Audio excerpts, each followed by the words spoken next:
Mechanism of action of corticosteroids that penetrate into the cells bind to the high efficiency cytoplasmic reticule, the cytoplasmic receptor protein, and the structural changes occurs in this steroidal complex that migrate into the nucleus. Okay, into the nucleus, binding to the glucocorticoid receptors, and that responses eliminate in the chromatin elements in the chromatin, and is promoting the transcription of mRNA that gives the protein synthesis, the regulation and the synthesis of protein.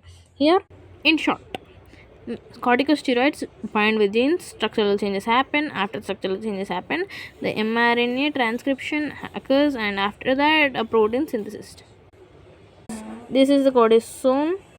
Mechanism of cortisone is that binds to glucocorticoid receptors, forming a receptor complex. After it produces DNA sequences, the glucocorticoid receptor elements. After it, the nucleus that goes inside the nucleus. After it, mRNA transcription happens. The changes happen after it.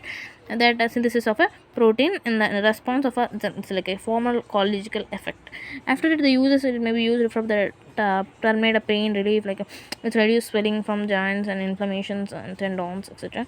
Like this cortisone is used for the dermatological treat cuts and tissue damages and relieve symptoms of anemia and eczema, dermatitis. It develops like it can be relieved the diseases immune for the immune system, and it also organs bind with this bind with DNA, and structural changes happen after it, and the mRNA transcription after its protein synthesis. That's all. The steroids penetrate into the cells and bind to the high efficiency cytoplasmic receptor protein. These corticosteroids penetrate into the cells. Okay, these corticosteroids penetrate into the cells when be taken.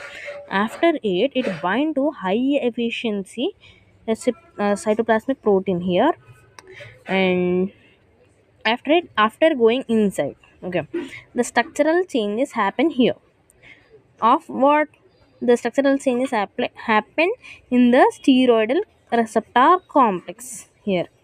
After it, the migration into nucleus binding to the glucocorticoid receptor elements. Okay, glucocorticoid receptor of chromatin here of DNA. It of DNA, it changes the glucocorticoid response, and that promotes the transcription of mRNA. It means changes in the mRNA that leads to protein synthesis. Okay, corticosteroids bind to genes that structural changes happen. After structural changes happen in what mRNA, that leads to transcription of after that